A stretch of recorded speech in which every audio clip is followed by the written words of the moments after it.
Ya, langsung saja kita sapa dan hadirkan narasumber kami, para pemangku kebijakan di provinsi masing-masing. Untuk Jawa Barat ada Ridwan Kamil, Kang Emil. Selamat pagi. Assalamualaikum warahmatullahi wabarakatuh. Waalaikumsalam warahmatullahi wabarakatuh. Selamat pagi pemirsa TV One dimanapun Anda berada. Ada Mbak Kofifa juga, sahabat Betul. saya Gubernur Jawa Timur. Ya, jadi lahir batin. Minal aidin wal faizin. Jadi yang udah mendeliver udah Kang Emil, jadi saya sapa aja langsung kalau gitu. Ibu Kofifa Indar Parawansa, Gubernur Jawa Timur, selamat pagi. Assalamualaikum Ibu. Ya, assalamualaikum warahmatullahi wabarakatuh. Selamat pagi, sama semuanya. Selamat Idul Fitri. Mohon maaf lahir dan batin. Mohon maaf lahir batin. Maaf lahir batin, taqabbalallahu minna wa minkum. Pak Gub Jawa Barat, semua pemirsa TV One, ya. Ya, saya ingin ke Kang Emil, Gubernur Jawa Barat terlebih dahulu. Pak Gub, arus balik pemerintah pusat menyebutkan dimulai hari ini di Lebaran 1442 Hijriah. Bagaimana persiapan Jawa Barat ya untuk menyikapi dan juga koordinasinya dengan sesama wilayah-wilayah tetangga begitu, terutama ya DKI Jakarta? Ya, saya kira kita melihatnya dalam dua grup ya, Mas. Karena satu grup adalah yang mudik ke Jawa Barat. Biasanya kan yang mudik ke Jawa Barat itu 6 juta. Kemarin hitungan kita mendekati 60 ribuan lah. Jadi sebenarnya itu cuma 1% dari 6 juta. Jadi 99% sebenarnya taat dan tidak mudik. Oleh karena itu dalam kesempatan ini saya ucapkan terima kasih kepada masyarakat Jawa Barat yang memahami dan taat aturan pemerintah. Nah, grup yang kedua adalah yang perlintasan, ya. Jadi yang mudik ke Jawa Tengah, yang mudik ke Jawa Timur, kemudian balik kanan melewati Jawa Barat ke arah Jabodetabek atau ke arah Jawa Barat sendiri. Nah, kita sudah persiapkan 17 titik untuk random sampling tes antigen, rata-rata per titik 100 sampai 200 tes per hari, jadi per hari mungkin kurang lebih sekitar 2.000 sampai 3.000-an tes sudah kita siapkan. Kita tidak mau mereka-mereka yang mudik balik ini masuk dulu ke RT RW-nya, tiba-tiba dalam hitungan 7-14 hari terjadi ledakan kasus. Ya, oleh karena itu kita persiapkan juga rumah sakit yang sebenarnya sekarang dalam kondisi terendah dalam sejarah COVID. Biasanya tahun lalu 50-60% okupansi, libur Natal tahun baru karena kita tidak seketat sekarang itu naik sampai 80% rumah sakit. Sekarang Jawa Barat hanya 30-an%. Jadi tren baik ini sedang kita jaga dan kita tidak mau kecolongan. Oleh karena itu tadi 17 titik kita siapkan. Total sudah 1,5 juta yang kita razia selama dari tanggal 6 sampai kemarin tanggal 14. Dari 1,5 juta yang dirazia, kita 200-an ribu yang ketahuan mudik kita balikan. Memang ada bocor 1-2 yang mudah viral lah ya, tapi tidak mewakili ya, bilang itu mungkin kelompok dari 1% itu, ya, tapi 99%-nya taat. Jadi mudah-mudahan lebih terkendali dan kita doakan tidak ada berita buruk pasca libur Lebaran selesai. Baik. Pak Gubernur, saya izin mau ke Bu Gubernur Jawa Timur, Bu Kofifa. Kalau untuk di wilayah Jawa Timur sendiri, antisipasi apa yang dilakukan? Ini kita mendengar kabar kemarin begitu yang beredar lewat WhatsApp bahwa ada lonjakan kasus di wilayah Jawa Timur. Apakah ini bisa dikonfirmasi benar atau memang hoax, Bu? Ya, saya sudah mengklarifikasi baik lewat rilis resmi Pemprov maupun lewat medsos saya di IG saya lakukan klarifikasi bahwa justru sebaliknya.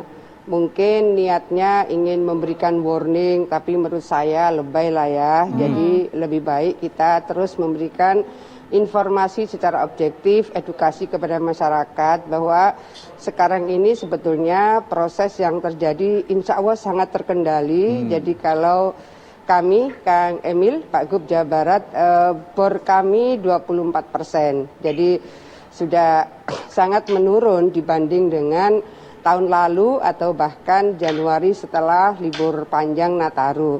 Tetapi bahwa kita tetap harus membangun kewaspadaan berganda. Kalau di Jawa Timur yang mudik kali ini 159.000 dari prediksi 7,2 juta. Jadi 1,4%. Tentu mereka sudah sangat memperhatikan ya apa yang menjadi anjuran himbauan pemerintah, tapi mungkin yang tetap melakukan mudik biasanya kami di penyekatan itu kalau memang naik bus, maka busnya yang ditahan sampai 14 hari. Mereka semua turun di setiap penyekatan, mereka kemudian di swab antigen dan kemudian diminta kabupaten kotanya menjemput. SOP-nya seperti itu. Karena memang dilarang mudik, maka mereka yang sudah sampai di perbatasan Jawa Timur, mereka kita minta turun. Nah, busnya yang ditahan 14 hari. Ada yang kemudian sampai bisa masuk ke Suramadu, sama. Sampai di Suramadu mereka juga diminta turun, kemudian diantar sampai ke Bangkalan, kabupaten kota asal mereka diminta menjemput setelah mereka di swab antigen. Nah, di Jawa Timur ini yang kami juga harus lakukan antisipasi adalah saudara-saudara kita PMI. Pekerja migran Indonesia dari H-7 sampai tanggal 20 Mei ini diperkirakan ada 14.800 yang masuk lewat Jawa Timur. Sebagian diantaranya adalah warganya Pak Gub Jawa Barat, ada warganya Pak Ganjar gitu. Tapi semua kita lakukan equal treatment. Sama mereka datang, kita minta semua dikarantina, kemudian di swab, ini swabnya PCR. Setelah negatif baru masing-masing dikoordinasikan dengan kabupaten kota agar mereka dijemput atau mendapatkan surat keterangan jalan dan surat keterangan negatif. Jadi kalau mereka yang PMI adalah mereka yang sudah selesai masa kontrak kerjanya. Jadi kalau mereka tidak pulang, mereka akan jadi overstayers di negara lain. Jadi ada beberapa hal yang memang kita harus lakukan proses karantina berlapis. Nanti dari Asrama Haji Surabaya, ini sentra karantina PMI, mereka di daerah masing-masing kita beri surat keterangan harus dikarantina kembali di sentra kabupaten kota. Baru kalau dideliver ke PPKM Mikro, maka total 14 hari lah baru mereka boleh berkumpul bersama keluarga. Hari ini kita mencatat ada 78 yang terkonfirmasi positif dari mereka yang sudah datang sejak tanggal 28 April yang lalu. Terkonfirmasi ada 2 yang ternyata ada varian B117 dan B1351. Ini yang kemarin waktu hari raya saya makan ketupat lebaran bersama mereka, saya sampaikan maaf kalau mereka harus dikarantina, kalau tidak ini lihat ada 78 yang positif, bahkan ada yang terkonfirmasi varian B117, 1351. Jadi ada suasana psikologis juga yang harus kami komunikasikan dari hati ke hati supaya mereka bisa ikhlas menerima proses karantina berlapis ini. Oke, Bu, ya. Bu Gubernur, kalau kami boleh tahu, mereka dari mana Bu yang 2 orang varian baru itu Bu?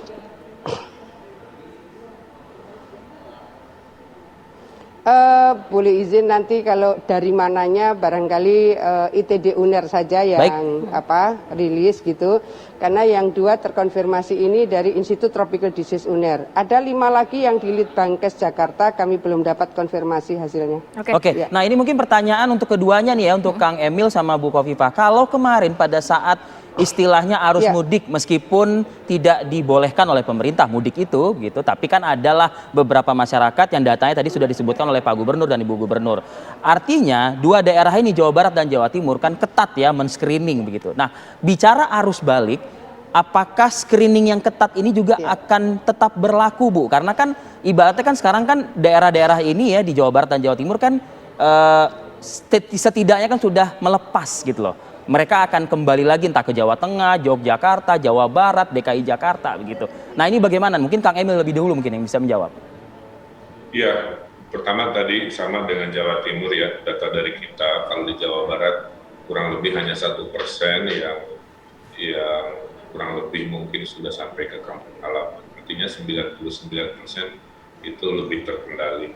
Nah, 17 titik sudah kita siapkan untuk mereka-mereka yang harus balik ke arah rata-rata memang ke Jabodetabek kira-kira begitu. Karena kan di negara kita ini sentralisasi ekonomi memang suka tidak suka ngumpulnya di Jabodetabek kira-kira begitu.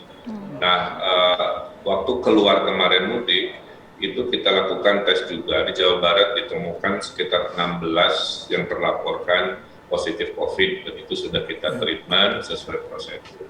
Nah, saya menduga akan terjadi juga hal yang sama pada saat arus balik. Oleh karena itu tadi sekitar 100-200an tes per titik kali 17 titik penyekatan itu akan kita lakukan tes. Nah, kalau arus balik sebenarnya kita tidak akan melakukan penyekatan karena kan bukan mudik ya. Jadi yang kemarin logikanya itu kan kita menghindari mereka ketemu orang tua yang sepuh-sepuh, yang belum divaksin, komorbidnya banyak, sehingga didatangi anak-anaknya dari daerah-daerah yang padat dan potensi COVID, sehingga kita lakukan penyekatan. Nah, kalau pulang relatif kita lancarkan, tapi dengan razia dan random sampling. Jadi bedanya itu.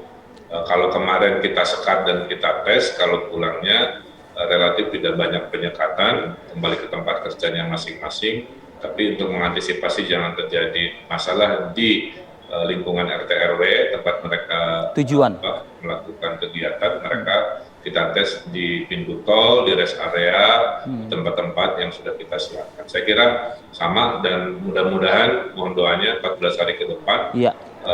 Tadi Jawa Timur di 20-an%, Jawa Barat 30-an%, mudah-mudahan tidak naik. Karena saya sudah bandingkan dengan proses waktu Natal Tahun Baru itu kan orang nggak hanya libur Natal Tahun Baru, tapi juga kompensasi mudik 2020 yang dilarang banget kan. Sehingga akhirnya mereka membludak mau mengambil kesempatan mudik juga yang muslimnya di libur Natal Tahun Baru. Dan akibatnya naik kami sampai 80%. Nah, pelajaran itulah yang paling berharga sehingga insya Allah yang sekarang kami bisa kendalikan jauh lebih baik. Baik. Ibu Khofifah, kita tunggu jawaban Ibu juga ya Bu ya dengan pertanyaan yang sama juga. Usai jeda pariwara berikut, Bu Khofifah, Gubernur Jawa Timur. Kami akan kembali saat lagi. Baik, kembali bersama kami di Apa Kabar Indonesia Pagi. Sebelum kita kembali berbincang dengan Bapak Buka Gubernur. Buka dulu maskernya kalau sebelum berbincang. Nah, ini dia. Bapak Gubernur Jawa Barat dan Ibu Gubernur Jawa Timur, kita akan update dulu bagaimana kondisi terkini langsung dari Malioboro, Yogyakarta. Sudah ada rekan kami Budi Zulkifli. Selamat pagi Budi. Nampaknya sudah ada masyarakat yang beraktivitas di sana ya.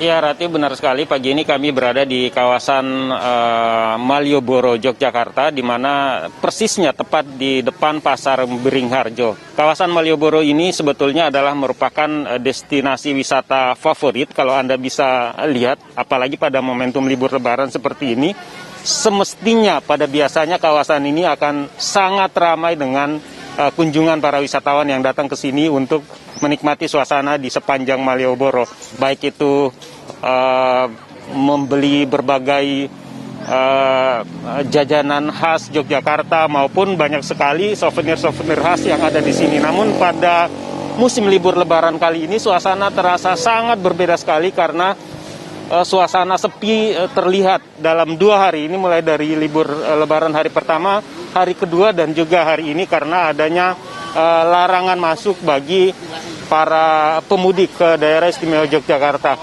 Di depan saya ini depan persis di depan Pasar Beringharjo. Di sini banyak sekali penjual-penjual kuliner khas seperti pecel dan gudeg juga. Mereka mengaku merasakan dampak sangat sulit dari pandemi dan juga adanya kegiatan pembatasan pelarangan mudik bagi warga di luar kota Yogyakarta yang masuk ke wilayah daerah istimewa Yogyakarta. Saya di sini coba bertanya, ada 2 pengunjung di sini, apakah mereka ini warga Jogja atau luar Jogja yang berhasil masuk? Mas, boleh menghadap sini sebentar? Permisi, namanya siapa? Mas Aji. Dari mana, Mas? Dari Purworejo. Oh, dari Purworejo, tetangga Yogyakarta. Iya. Mas kesini naik apa? Naik kereta. Nggak bawa kendaraan sendiri? Nggak. Takutnya ada, itu masih cegatan. Kalau kereta memang relatif lebih mudah ya, karena tidak ada cegatan di jalanan. Iya, lebih mudah. Kesini rencananya mau liburan kemana aja, Mas? Keliling Malioboro, terus mau ke Solo juga sih nanti. Naik kereta juga? Iya, KRL. Baik, terima kasih Mas. Mas ini namanya siapa Mas? Ilham. Ya, dari mana? Dari Purworejo juga. Dari Purworejo juga. Mas, rencananya mau kemana saja di sini Mas? Iya sih sama, mau keliling-keliling Malioboro, terus nanti rencana mau ke Solo pakai KRL. Libur di masa pandemi ini apa saja yang dipersiapkan Mas? Yang dipersiapkan sih ya biasa sih kayak bawa masker, pakai masker, terus bawa hand sanitizer, terus ya menjaga jarak aja sih gitu. Baik, terima kasih. Iya, ini yang bisa kami gambarkan sedikit suasana di sepanjang kawasan Malioboro ini. Para pelaku usaha di sini berharap suasana bisa normal kembali, pelarangan mudik bisa segera berakhir, dan mereka berharap arus kunjungan wisatawan bisa kembali ramai di kawasan Malioboro dan destinasi wisata lainnya di Yogyakarta. Kita kembali ke studio. Ya, baik, terima kasih banyak Budi Zulkifli langsung dari Yogyakarta. Coba kita tanya ke Bu Kofifa ya. Tadi menyambung pertanyaannya Arif Fadil, Bu, kalau melihat kan memang tadi di Jawa Barat sudah ada, walaupun tidak selonggar arus mudik, tapi arus balik pun tetap cukup ada pengawasan yang cukup ketat. Ada random sampling, apakah juga itu dilakukan Bu di wilayah Jawa Timur? Setidaknya gini Bu Gubernur, bantu-bantu yang Jawa Tengah juga Bu, Jogja dan Jawa Barat serta DKI Jakarta Bu. Ya. Sama sih SOP-nya, jadi selagi sampai dengan tanggal 17 Mei SOP-nya sama. Jadi tetap akan mendapatkan treatment di titik-titik penyekatan, ada tim nakes. Tim nakes ini dipastikan cukuplah untuk swab antigen. Kami koordinasinya agak intensif dengan 8 titik penyekatan, 7 berbatasan dengan Jawa Tengah, 1 berbatasan dengan Bali. Ini menjadi penting untuk bekal mereka bahwa mereka sudah mendapatkan surat keterangan negatif COVID-19. Nah, kalau mereka belum pegang surat itu, nanti ada khawatir di jalan, kemudian karantinanya dan seterusnya, maka surat keterangan negatif COVID menjadi penting. Itulah yang tetap disiapkan di 8 titik penyekatan yang berbatasan dengan Provinsi Bali 1 dan 7 berbatasan dengan Jawa Tengah. Di luar itu sebetulnya ada 7 rayon. 7 rayon ini semacam aglomerasi. Di 7 rayon ini sebetulnya juga disiapkan tim yang sama. Jadi selalu standby tim nakes dan kami selalu monitor untuk menyiapkan swab antigen. 7 rayon ini semacam ekskarsidenan gitu. Ini sudah berjalan sesuai dengan SOP-nya, mereka mulai tanggal 6 Mei sampai dengan 17 Mei ini. Ya. Bu Kofifa, tambahan ini Bu, informasi untuk masyarakat yang memilih ingin berwisata mungkin Bu. Apa yang perlu Ibu sampaikan? Termasuk juga nanti Kang Emil, Gubernur Jawa Barat, kita ingin dengarkan juga. Ya. Silakan Bu Kofifa. Ya, jadi sebetulnya kan jangan mudik, jangan piknik, mestinya begitu. Betul. Tapi kita tetap menyiapkan surat edaran gubernur untuk seluruh kabupaten kota. Yang terkonfirmasi ada 12 kabupaten kota yang tidak membuka tempat wisatanya. Termasuk di dalamnya, meskipun ini wisata alam, jadi TNBTS, Taman Nasional Bromo Tengger Semeru ini dinyatakan ditutup. Baik dari pintu Malang, baik dari pintu Probolinggo, pintu Pasuruan maupun pintu Lumajang. Jadi biasanya anak-anak muda banyak sekali yang kemudian camping di titik-titik tertentu di TNBTS. Untuk menjaga segala sesuatunya, maka bersama TNBTS 4 bupati ini sepakat untuk menutup sampai dengan tanggal 17 ini. Nah, yang dibuka antara lain sebagian di Banyuwangi, sebagian di Batu. Ini yang dari tadi pagi saya terus melakukan monitor, kira-kira maksimal 10% yang kemarin. Yang tanggal 13 itu ada yang 1 sampai 5%. Nanti sebentar lagi ini saya akan jalan sama Pangdam dan Kapolda untuk monitor titik-titik yang memang kita harus antisipasi kemungkinan wisatawan akan ke sana, tetapi bahwa dari awal menurut SE Gubernur ini kita memberikan ruang maksimal 15% dan itu adalah di titik rayon. Jadi kalau misalnya Batu ya hanya boleh di Malang Raya, di luar Malang Raya sudah akan kena sekat, kira-kira begitu. Baik. Nah begitu juga untuk taman wisata yang berbasis desa, ini juga begitu.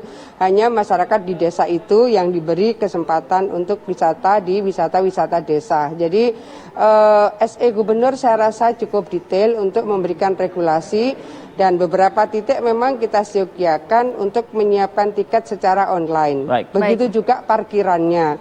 Sehingga kita minta kalau ada parkiran ternyata sampai dengan ada kembalian ya sudah dibebaskan aja misalnya. Baik. Supaya interaksi secara fisik bisa diminimalisir. Dibatasi ya. Baik, untuk wilayah Jawa Barat bagaimana Pak Gubernur? Apakah memang ada beberapa tempat wisata yang juga ditutup begitu? Ya, kita sesuai kesepakatan hampir setengahnya itu zona yang kategori oranye itu ditutup pariwisatanya, zona merah apalagi. Sebelum Lebaran zona merah itu di KBB Lembang yang favorit itu ditutup, kemudian juga Kota Tasikmalaya minggu ini sudah mereka tidak merah lagi tapi di Kabupaten Majalengka. Nah, kami sudah memberikan instruksi kepada pariwisata yang basis kecamatannya itu kuning atau hijau itu dipersilakan, tetap dengan destinasi wisata memastikan kapasitas itu diatur, ada yang 30%, ada yang maksimal 50%. Kami juga sudah menempatkan bersama Pak Kapolda, TNI Polri untuk memastikan tidak ada pelanggaran pembatasan kapasitas dan protokol kesehatan. Jadi sebenarnya Lebaran libur tidak libur, destinasi wisata yang diizinkan dibuka itu harus memastikan jumlah pelanggaran-pelanggaran itu biasanya terjadi kalau pengelola destinasi pariwisata itu tidak menghitung secara cermat kapasitas. Jadi supaya kita tidak kecolongan di zona kuning dan zona hijau, kita di gerbang-gerbang tiket itu memastikan ada yang berjaga yaitu polisi TNI. Plus juga mayoritas sekarang yang sifatnya destinasi sudah menerapkan tiket online sehingga pembatasan tiketnya bisa kita atur secara digital. Kemudian berita baru masuk tadi pagi, kapasitas rumah sakit kita yang tadi saya sebut 36% sekarang sudah turun ke 29%. Jadi mudah-mudahan ini tren baik, tapi kita tidak mau lengah, intinya begitu. Dan Pak Presiden juga menitipkan jangan sampai perekonomian nol banget kira-kira begitu ya. Maka manajemen buka tutup pariwisata kita atur sedemikian rupa sehingga protokol dan kapasitas itu diterapkan dengan baik. Yang paling berat hari-hari ini di Jawa Barat adalah daerah puncak. Oleh karena itu penebalan pasukan TNI Polri kita perbanyak, karena biasanya orang-orang yang khususnya Jakarta kalau paling gampang nggak mau jauh-jauh, terbang juga nggak boleh, ke Bali kemana, larinya biasanya ke puncak dan ke arah Bandung. Jadi kami juga siaga satu untuk mereka yang piknik, tapi kita pastikan tadi kapasitas dan protokol terus random sampling terus kita lakukan. Saya kira insya Allah ekonomi ada geraknya, tapi juga pengetatan terus kita konsistenkan. Terima kasih banyak para pemangku kebijakan di daerah, ada Gubernur Jawa Barat dan juga Gubernur Jawa Timur atas waktunya pagi ini. Mudah-mudahan sosialisasi ini juga bisa disampaikan kepada masyarakat secara langsung dan juga ditindaklanjuti oleh sejumlah aparat yang ada di lapangan. Amin. Sehat selalu untuk Anda berdua, Pak Gubernur. Assalamualaikum. Assalamualaikum. Assalamualaikum warahmatullahi wabarakatuh.